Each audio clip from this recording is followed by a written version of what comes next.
الشیطان الرجیم بسم اللہ الرحمن الرحیم درود پاک اللہم صلی علی سیدنا محمد وعلی آل سیدنا و مولانا محمد وبارک وسلم وصلو علیہ. مل کے پڑھیے الصلاۃ والسلام علیک یا سیدی یا رسول اللہ، الصلاۃ والسلام علیک یا سیدی یا حبیب اللہ، الصلاۃ والسلام علیک یا سیدی یا نبی اللہ وعلی آلک و اصحابک یا سیدی یا نور اللہ. وعن البراء ابن عازب عن رسول اللہ صلی اللہ علیہ وسلم قال یأتیہ ملکان فیجلسانہ فیقولان لہ من ربک فیقول ربی اللہ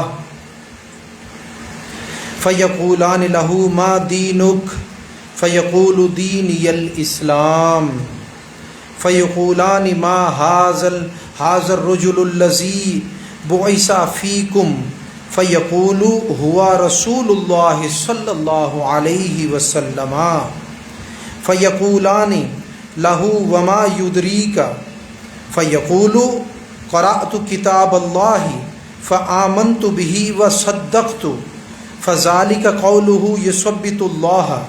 یثبت اللہ الذین آمنوا بقول الثابت الآیات آیاتا قال فینادی منادی من السماء ان صدق عبدی فآفری شوہ من الجنات والبسوہ من الجنات والبسوہ من الجنات وافتحوا لہ بابا الی الجنت فیفتح قال فیأتیہ من روحها وطیبها ویفسح له فیہا مد بصرہ واما الکافر فذکر موتہ قال ویعاد روحہ فی جسدہ ویأتیہ ملکان فیجلسانہ فیقولان من ربک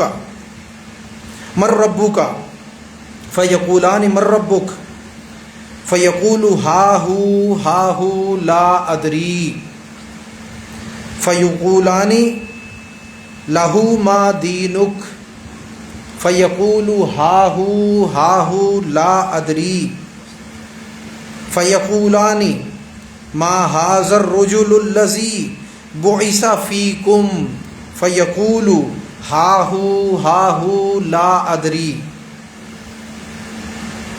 فی نادی مناد من السماء ان کذب فآفری شوہ من النار والبسوہ من النار وافتحوا له بابا الی النار قال فأتیہ من حرها وسمومها قال ویضیق علیہ قبرہ حتی یختلف فی اضلاعہ ثم یقید له عاما واسم معه مرزبۃ من حدید لو ضرب بها جبل لصار تراب فیضربه بها ضربة يسمعها ما بین المشرق والمغرب الا الثقلین فیصیر ترابا ثم یعاد فیہ الروح. رواہ احمد و ابو داؤد. روایت ہے حضرت براء ابن عازب سے، وہ رسول اللہ صلی اللہ علیہ وسلم سے راوی ہیں کہ مردے کے پاس دو فرشتے آتے ہیں، اسے بٹھاتے ہیں، پھر اسے کہتے ہیں تیرا رب کون؟ وہ کہتا ہے میرا رب اللہ ہے. پھر کہتے ہیں تیرا دین کیا ہے؟ وہ کہتا ہے میرا دین اسلام ہے. پھر وہ کہتے ہیں یہ کون صاحب ہیں، یعنی محمد صلی اللہ علیہ وسلم جو تم میں بھیجے گئے؟ تو وہ کہتا ہے وہ رسول اللہ صلی اللہ علیہ وسلم ہیں. فرشتے کہتے ہیں تجھے یہ کیسے معلوم؟ وہ کہتا ہے میں نے اللہ کی کتاب پڑھی، اس پر ایمان لایا، اسے سچا جانا. اسی آیت کی تفسیر ہے جو اس حدیث میں بیان ہوئی، فرمایا حضور نے پھر آسمان سے پکارنے والا پکارتا ہے کہ میرا بندہ سچا ہے، لہٰذا اس کے لیے جنت کا بستر بچھاؤ، اسے جنت کا لباس پہناؤ اور اس کے لیے جنت کی طرف سے دروازہ کھول دو۔ فرماتے ہیں کہ اس تک جنت کی ہوا اور وہاں کی خوشبو آتی ہے اور تا حد نظر اس کی قبر کو فراخ کر دیا جاتا ہے۔ پھر فرمایا اور رہا کافر، حضور نے اس کی موت کا ذکر فرمایا اس کی روح اس کے جسم میں لوٹائی جاتی ہے اور اس کے پاس 2 فرشتے آتے ہیں، پھر وہ اسے بٹھاتے ہیں اور اسے کہتے ہیں تیرا رب کون ہے؟ وہ کہتا ہے ہائے ہائے میں نہیں جانتا۔ پھر اس سے پوچھتے ہیں تیرا دین کیا ہے؟ وہ کہتا ہے ہائے ہائے میں نہیں جانتا۔ پھر کہتے ہیں یہ صاحب یعنی محمد صلی اللہ علیہ وسلم کون ہیں جو تم میں بھیجے گئے؟ وہ کہتا ہے ہائے ہائے میں نہیں جانتا۔ تب پکارنے والا آسمان سے پکارتا ہے کہ یہ جھوٹا ہے، یہ جھوٹا ہے، لہٰذا اس کے لیے آگ کا بچھونا بچھاؤ، آگ کا لباس اسے پہناؤ، اس کے لیے آگ کی طرف دروازہ کھول دو، یعنی جہنم کی طرف، اس کے لیے آگ کی طرف دروازہ کھول دو۔ پھر وہاں سے اس تک گرمی اور اس کی لو آتی رہتی ہے، اور فرمایا گرمی اور اس کی لو آتی رہتی ہے، فرمایا اس پر قبر تنگ ہو جاتی ہے حتیٰ کہ وہاں اس کی پسلیاں ادھر کی حتیٰ کہ اس کی پسلیاں ادھر کی ادھر ہو جاتی ہیں۔ پھر اس پر اندھے اور بہرے فرشتے مسلط ہو جاتے ہیں جن کے پاس لوہے کے ہتھوڑے ہوتے ہیں، اگر ان سے پہاڑ کو مارا جائے تو وہ بھی مٹی ہو جائے، یعنی ریزہ ریزہ ہو جائے۔ پھر وہ ان ہتھوڑوں سے اسے مارتے ہیں ایسی مار کہ جس سے جن و انس کے سوا ہر چیز مشرق و مغرب میں مخلوق سنتی ہے، جس سے وہ مٹی ہو جاتا ہے، یعنی ہتھوڑے کی مار سے وہ مٹی ہو جاتا ہے۔ پھر اس کی روح کو لوٹایا جاتا ہے۔ اس کو روایت فرمایا مسند احمد میں حضرت امام احمد بن حنبل نے اور ابو داؤد شریف میں بیان کیا گیا۔ اس طویل روایت کو پڑھنے کے بعد سب سے پہلی چیز تو ہم ابھی تک ایک ہی سوال پڑھتے آئے تھے، جو علماء کرام سے ہم نے 3 سوالوں کا سنا کہ قبر میں 3 سوال ہوتے ہیں، تو آج ہم نے وہ پہلی حدیث پاک پڑھی کہ جس میں 3 سوال پورے کے پورے ایک ہی حدیث میں آئے ہیں۔ اور پھر اس حدیث پاک کی خصوصیت سب سے پہلی تو یہ ہوئی کہ اس میں 3 سوال اکٹھے آئے ہیں۔ اس کے بعد اس کے اندر سب سے پہلی جو سمجھنے کی چیز ہے وہ یہ ہے کہ 2 فرشتے مردوں کے پاس آتے ہیں اور ان کو بٹھاتے ہیں۔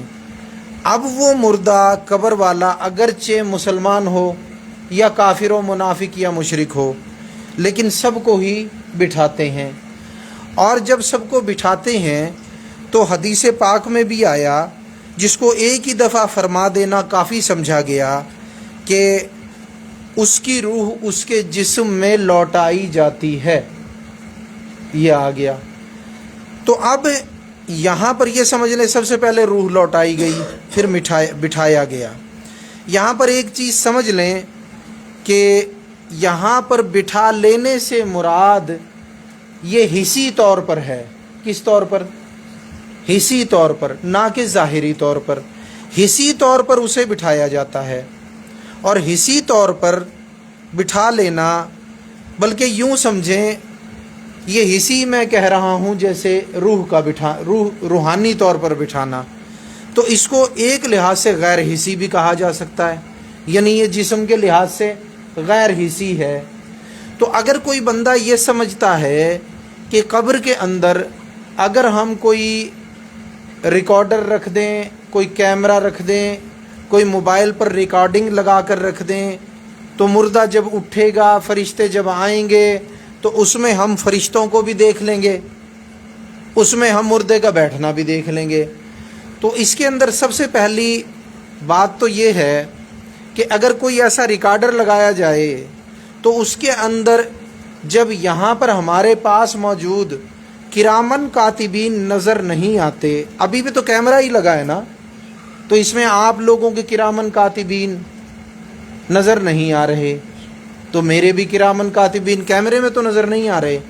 تو کرامن کاتبین جو فرشتے ہیں اگر وہ میرے دوستو کیمرے میں نظر نہیں آتے تو نکیرین یعنی منکر اور نکیر یہ بھی تو فرشتے ہیں، یہ بھی کیمرے میں نظر نہیں آتے. ایک بات. اور اس کے ساتھ ساتھ جتنے بھی فرشتے ہیں سب کے سب، جتنے بھی فرشتے ہیں سب کے سب حضرت جبرائیل علیہ السلام ہیں، فرشتوں کے سردار. کیا ہیں؟ فرشتوں کے سردار. حضرت جبرائیل علیہ السلام سے لے کر جو فرشتہ درجے میں سب سے چھوٹا ہے اس تک بھی کوئی فرشتہ، تمام کی تمام ہر کیٹیگری کے فرشتے، ان میں سے کوئی بھی کیمرے سے نظر نہیں آ سکتا. کیوں؟ کیمرہ ہے اس آنکھ کی نقل، انسانی آنکھ کی نقل. تو جو چیز انسانی آنکھ سے نظر نہیں آتی وہ کیمرے سے بھی نظر نہیں آتی. تو فرشتوں کا مسئلہ حل ہوا. اب دوسری بات سن لیں کہ اگر کوئی یہ سمجھتا ہے چلو فرشتے نظر نہیں آئیں گے تو اس کو جو بٹھایا جائے گا تو کم از کم وہی نظر آ جائے گا، تو ایسی بھی بات نہیں ہے میرے دوستو کہ آپ قبر میں کوئی کیمرہ رکھ دیں، کوئی ریکارڈنگ رکھ دیں، کوئی موبائل چلا کے رکھ دیں ریکارڈنگ پہ لگا کے کہ بھئی یہ جو ہے ابھی ہمیں نظر آ جائے گا یا سنائی دے جائے گا یا یہ بیٹھے گا تو ہمیں پتہ چل جائے گا. تو ایسی چیز نہیں ہوگی. کس لیے؟ کہ وہ بیٹھنا روحانی طور پر ہے نہ کہ جسمانی طور پر. تو لہٰذا اس کو کیمرہ ریکارڈ نہیں کر سکتا، اس کو انسانی آنکھ دیکھ نہیں سکتی. اب سوال ایک اور پیدا ہوتا ہے، تو ایسا کیوں ہے؟ ایسا کیوں ہے کہ نہ ہی تو دیکھ سکتا ہے انسان، نہ ہی سن سکتا ہے، نہ ہی کیمرہ دیکھ سکتا ہے، نہ ہی سن سکتا ہے؟ تو گزارش یہ ہے کہ اللہ نے یہ حساب و کتاب کے معاملات، یہ سوال و جواب کے معاملات، یہ قبر کا عذاب، یہ قبر کی جنت کی راحت، یہ دوزخ کی تکلیف، یہ ساری چیزیں پردہ غیب میں رکھی ہیں. کس میں؟ پردہ غیب میں. اور غیب وہ چیز ہوتی ہے جو اس آنکھ سے نظر آتی نہیں. تو اس لیے میرے دوستو اس آنکھ سے پردہ غیب کی چیز نظر نہیں آتی، اور یہ سوال و جواب، مردے کو بٹھانا، فرشتوں کا آنا، جنت اور دوزخ کے معاملات اس پر جاری کرنا، جنت و دوزخ کی ہوائیں، بستر جہنم کا یا جنت کا بچھا دینا، یہ سب غیبی معاملات ہیں. لہٰذا کسی آنکھ سے بھی نظر نہیں آ سکتے، اور غیبی چیزیں جب آنکھ سے نظر نہیں آتی تو کیمرے میں ریکارڈنگ بھی نہیں ہو سکتی. ٹھیک ہے. اب رہا یہ سوال کہ انبیاء کرام بالخصوص حضور علیہ الصلاۃ والسلام کی ذات، تو انبیاء بھی تمام بنی نوع انسان سے ہیں، انبیاء بھی تمام بنی نوع انسان سے ہیں. حضور علیہ الصلاۃ والسلام کو بھی اللہ تبارک و تعالیٰ نے بنی نوع انسان سے بنایا اور آپ کو انسانیت کا سردار اور سرتاج بنایا. آپ ہی انسانیت کی معراج ہیں، آپ ہی انسانیت کا وہ عروج ہیں جہاں پر انسانیت اپنے مکمل عروج اور بلندی پر ہے. تو میرے دوستو لیکن کس میں؟ انسانی سے. تو یاد رکھیں انبیاء عام انسانوں کی طرح نہیں ہوتے.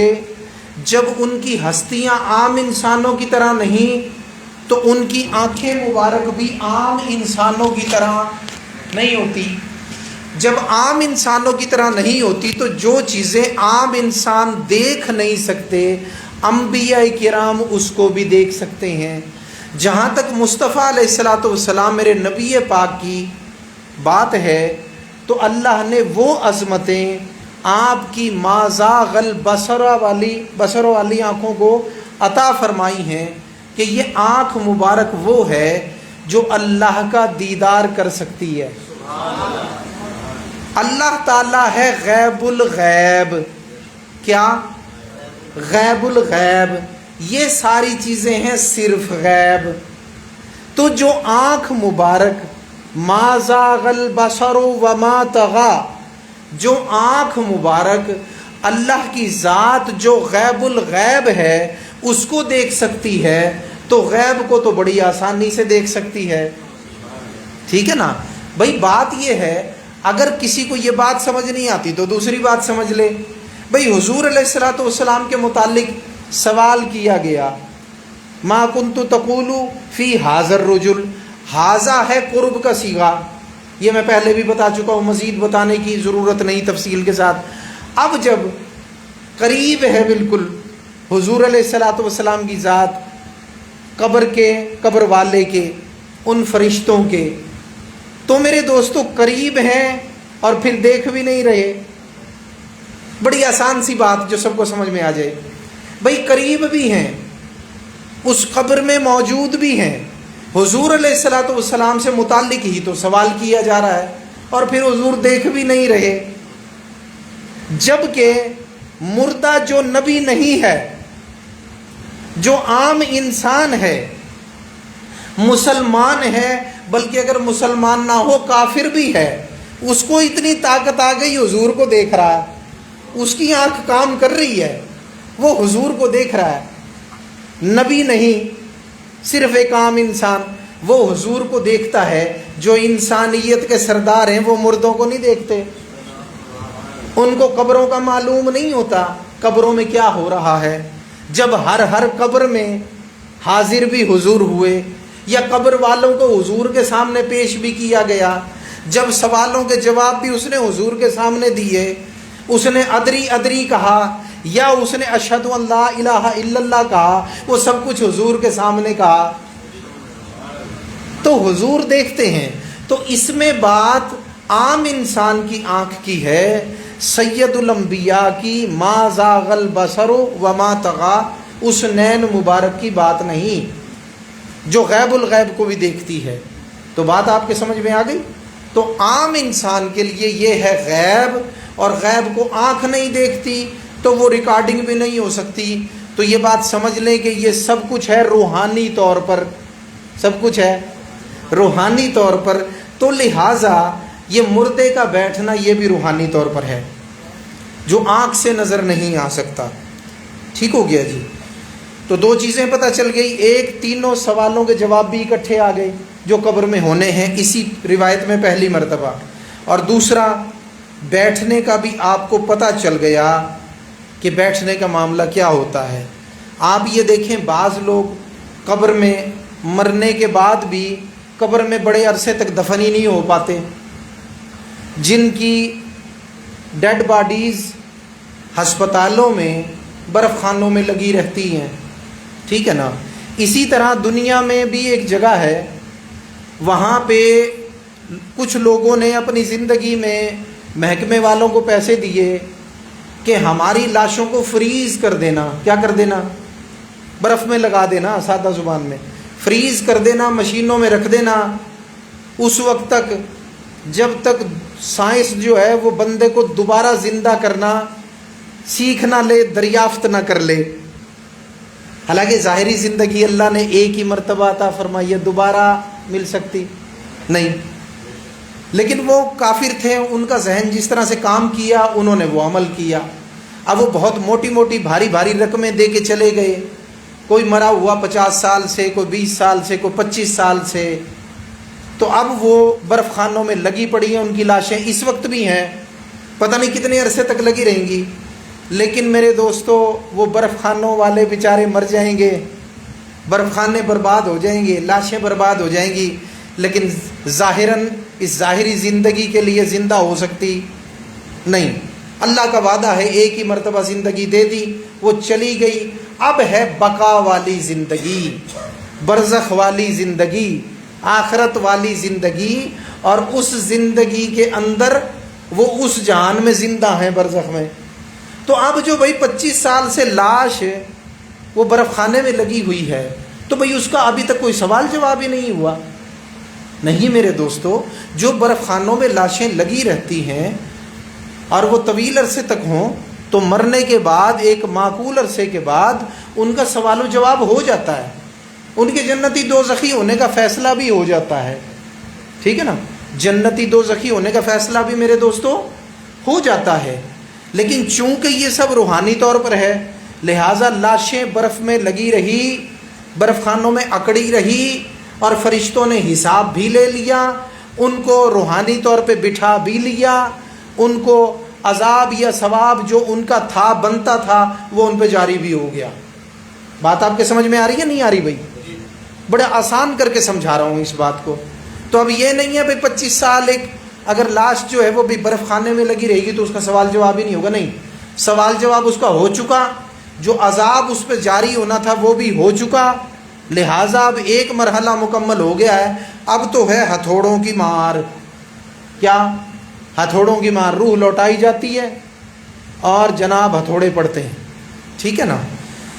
تو میرے دوستو یہاں پر ایک اور چیز دلیل کے طور پر پیش کر جاؤں، کسی کے ذہن میں سوال پیدا ہو سکتا ہے، بھائی بات یہ ہے حضرت وہ جو برف خانوں میں لگے ہوئے ہیں ہر دم وہ سینٹی گریڈ خدا جانے -50 ہے، -60 ہے، -100 ہے، کتنا ہے، -50 کا درجے پہ ہے، -70 کے درجے پہ ہے، 100 کے درجے پہ ہے، کتنا ہے، لیکن جتنے بھی درجے پہ ہے تو کسی کو اگر وسوسہ پیدا ہو بھائی وہاں سے آگ لگتی تو یہاں سے ہے برف، یہ بھی مسئلہ ساتھ حل کر لیں نا بھائی، وہاں سے بھائی آگ لگی، جہنم والی آگ لگ رہی ہے، تو بھائی یہاں سے کوئی برف سے راحت نہیں ہو سکتی، بھائی کچھ نہ کچھ تو راحت جی ہو جاتی ہوگی۔ تو میرے دوستو یہ سمجھ لیں ایسی کوئی بات نہیں ہے، وہ اگرچہ برف میں کلیتاً لگی ہوئی ہیں، اندر باہر ان کے برف کیوں نہ ہو، لیکن وہ عذاب ان کو پورا پہنچ رہا ہے اور اس میں کوئی کمی نہیں ہو رہی، یہ ہے اللہ کی قدرت، ٹھیک ہے نا۔ اگر معقول طریقے سے سمجھو تو پھر بھی سمجھا دیتا ہوں، عقل کے انداز سے سمجھو، جو بات عقل میں سمجھ آ جائے جی تو اس طرح سے بھی سمجھا دیتے ہیں۔ سب سے پہلے تو ایمان ایک ایسی چیز کا نام ہے، اس میں ماننا ہی اس کو ہے جو عقل میں نہیں آ رہی، بات سمجھ میں آ گئی۔ لیکن اگر کوئی عقل کے کسوٹی پہ بھی پرکھے، عقل کے ترازو میں بھی تولے تو پھر بھی وزن پورا ہو جائے، اس طرح سے بھی سمجھا دیتے ہیں۔ بھائی وہ جو جہنم کی آگ ہے وہ اس آگ جیسی تھوڑا ہی ہے، جو جہنم کی آگ ہے وہ اس آگ جیسی نہیں ہے، وہ آگ اتنی شدید ہے کہ 500 سال کی مسافت سے جو جہنم کے حقدار ہیں ان کو کھینچ لے گی، ان کو کھینچ لے گی، 500 سال کے برابر تو اس کی لپٹیں باہر نکلتی ہیں، اور اس کی گرمائش کو کسی سینٹی گریڈ، کسی درجہ حرارت میں ناپ نہیں سکتے، اس کا کوئی پیمانہ نہیں ہے کہ حرارت کتنی ہے، وہ حرارت اتنی بے انتہا ہے کہ دنیا کا کوئی پیمانہ اسے سینٹی گریڈ میں ناپ نہیں سکتا، ٹھیک ہے۔ اس کو سمجھنے کے لیے یہ دیکھیں حدیث پاک میں آتا ہے کہ جہنم کی آگ کو، جہنم کو اگر ایک سوئی کے ناکے کے برابر اس دنیا کی طرف کھول دیا جائے تو اس دنیا میں کچھ نہ بچے، سب کچھ آنے واحد سے پہلے ختم ہو جائے، سوئی کے ناکے کے برابر۔ اب دنیا تو بھائی بہت بڑی ساری ہے، لیکن وہ سب کی سب جل جائے سوئی کے ناکے کے برابر کھلنے سے، تو جس کو پوری پہنچ رہی ہو، اب ریفریجریٹر، برف خانہ، کولڈ اسٹوریج تو کوئی کام کرے گا بھائی؟ کیوں؟ ٹھنڈک کو تو ناپ رہے ہو، وہ تو نپ رہی ہے بھائی -50 ہے، -100 ہے، 75 ہے، -30 ہے، 40 ہے، وہ تو نپ رہی ہے، لیکن اس کا تو کوئی پیمانہ ہی نہیں۔ تو ہمیشہ نپنے والی چیز بے ناپی تولی چیز کا مقابلہ نہیں کر سکتی، ہمیشہ موہوم سی چیز انتہائی شدت والی چیز کا مقابلہ نہیں کر سکتی۔ اس لیے میرے دوستو وہ ریفریجریٹر میں لگنا یا کولڈ اسٹوریج میں لگنا کوئی معنی نہیں رکھتا اس آگ کے سامنے، تو پورا عذاب پہنچ رہا ہے۔ حضرت مولا علی پاک شیر خدا رضی اللہ تعالیٰ عنہ، علم کے شہر کے دروازے، انا مدینۃ العلم وعلی بابھا۔ حضرت عمر فاروق رضی اللہ تعالیٰ عنہ کا دور ہے، اور عمر فاروق رضی اللہ تعالیٰ عنہ کی بارگاہ میں ایک مجوسی حاضر ہوا جس نے ایک تھیلا لیا ہوا ہے۔ حضرت عمر فاروق کی بارگاہ میں عرض کرتا ہے یہ جو تھیلا ہے اس میں میرے والدین کی کھوپڑیاں ہیں، اور تم لوگ کہتے ہو کہ مشرکوں کو عذاب ہوتا ہے، کافروں کو عذاب ہوتا ہے، لیکن میں تو اس پر ہاتھ رکھتا ہوں تو یہ ٹھنڈی ہیں، میں اس پر ہاتھ رکھتا ہوں تو یہ ٹھنڈی ہیں۔ تو حضرت عمر فاروق رضی اللہ عنہ نے مولا علی کو بلایا، فرمایا ان سے سوال کرو، کیوں؟ علم کے شہر کا دروازہ، عدالت عمر کی، علم کے شہر کے دروازے مولا علی، ٹھیک ہے نا جی، جن کے شعبے سے متعلق تھا ان کے حوالے کیا۔ اب مولائے پاک نے فرمایا پوچھو کیا پوچھتے ہو۔ اس نے تھیلے سے کھوپڑیاں نکالی، نکال کر کے ان پہ ہاتھ رکھا، کہتا جی یہ دیکھیں بالکل ٹھنڈی محسوس ہوتی، شاید سردی کا موسم ہوگا، بھئی ٹھنڈی محسوس ہوتی ہیں، آپ کہتے ہیں جی یہ عذاب پر عذاب دیا جاتا ہے ان کو، تو اگر عذاب دیا جاتا تو انہیں گرم ہونا چاہیے تھا۔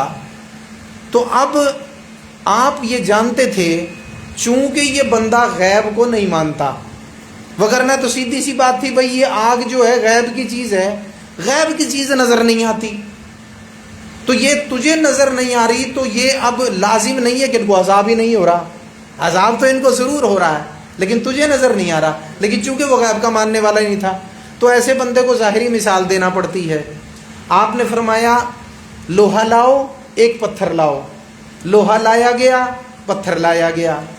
اب جناب آپ نے فرمایا پتھر کو ہاتھ لگاؤ، میں کہہ رہا ہوں نا غالباً موسم ٹھنڈا ہوگا، ذکر تو نہیں ہے لیکن محسوس ایسا ہوتا ہے موسم ٹھنڈا ہوگا۔ اب اس نے پتھر کو ہاتھ لگایا، فرمایا کیسا ہے؟ کہتا حضور ٹھنڈا۔ پھر آپ نے فرمایا لوہے کو ہاتھ لگاؤ، لوہے کو محسوس کیا، فرمایا کیسا؟ کہتا ہے جی ٹھنڈا ہے۔ تو آپ نے فرمایا دونوں ٹھنڈے ہیں، اگر میں کہوں ان میں آگ موجود ہے تو تم مان لو گے؟ اس نے کہا جی میں تو نہیں مانوں گا، کیونکہ یہ بھی ٹھنڈا ہے اور یہ بھی ٹھنڈا ہے۔ تو مولا علی نے اس کو سمجھانے کے لیے ظاہری طور پر کیا کیا، اس پتھر کو لوہے کے ٹکڑے پر مارا تو اس میں سے ایک چنگھاری نکلی۔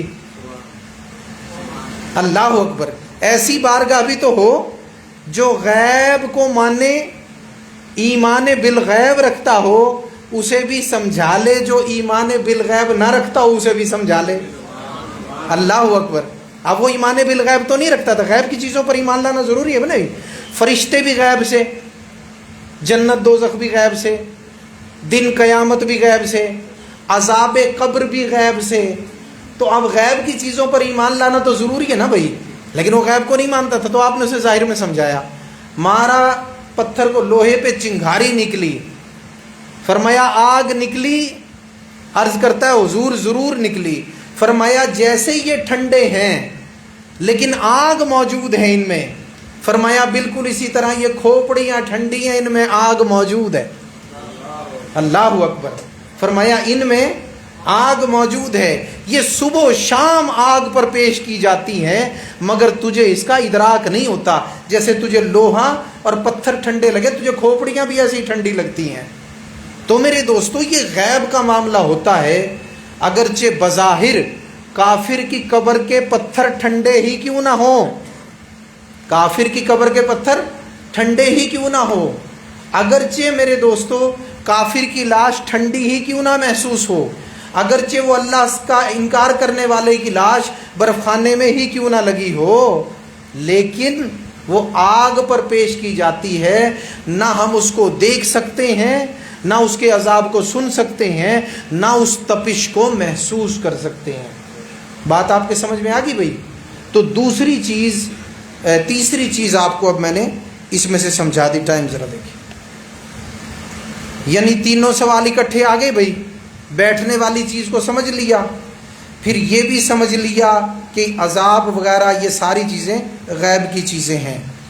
اچھا، اب ایک چوتھی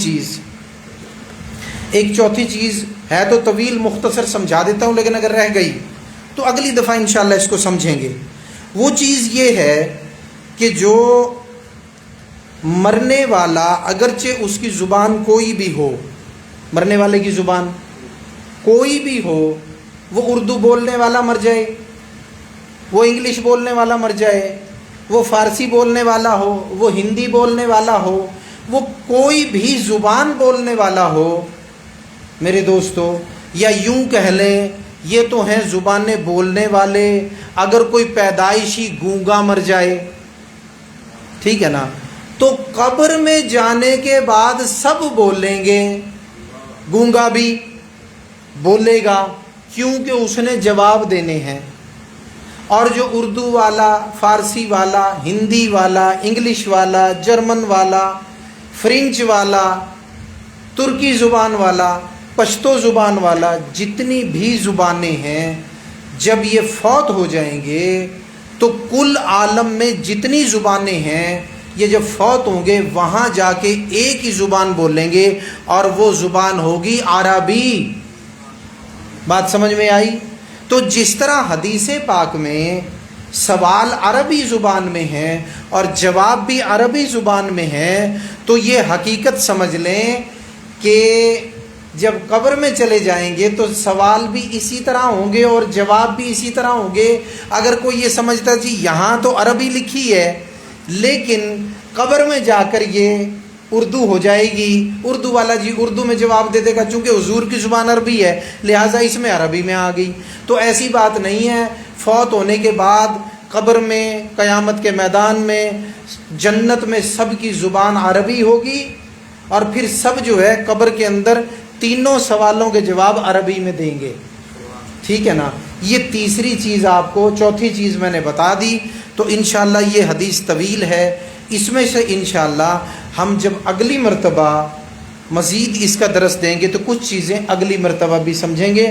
میں نے تقریباً 4 کے قریب چیزیں آپ کو تفصیل کے ساتھ بتا دی ہیں۔